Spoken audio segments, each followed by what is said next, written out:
కందగడ్డ రోల్స్ తయారు చేసుకోవడానికి కావలసిన పదార్థాలు: కందగడ్డ, బ్రెడ్, చింతపండు, ఎండు కొబ్బరి, పుట్నాల పప్పు, కారం, కార్న్ఫ్లోర్, ఉప్పు, ఉల్లిపాయ ముక్కలు, అల్లం, ధనియాల పొడి, వెల్లుల్లిపాయ, గరం మసాలా, నూనె.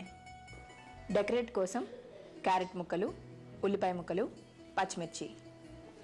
కందగడ్డ రోల్స్ తయారు చేసే విధానం: ముందుగా చెక్కు తీసుకుని చిన్న చిన్న ముక్కలుగా కట్ చేసుకున్న కందగడ్డని పాన్లో వేసి కొంచెం ఉప్పు, చింతపండు, చిటికెడు పసుపు వేసి మూత పెట్టి ఉడికించాలి.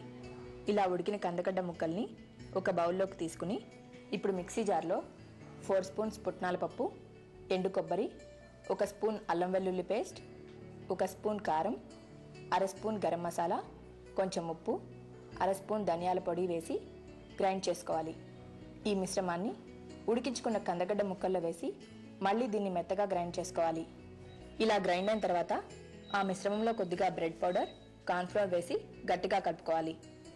ఈ మిశ్రమాన్ని రోల్స్లా చేసుకుని వేడి నూనెలో డీప్ ఫ్రై చేసుకోవాలి. వీటిని ఒక ప్లేట్లోకి తీసుకుని ఉల్లిపాయ ముక్కలు, క్యారెట్ ముక్కలు, పచ్చిమిర్చితో గార్నిష్ చేసుకోవాలి. ఇలా రెడీ అయిన కందగడ్డ రోల్స్ని టమాటా సాస్తో తింటే చాలా బాగుంటుంది.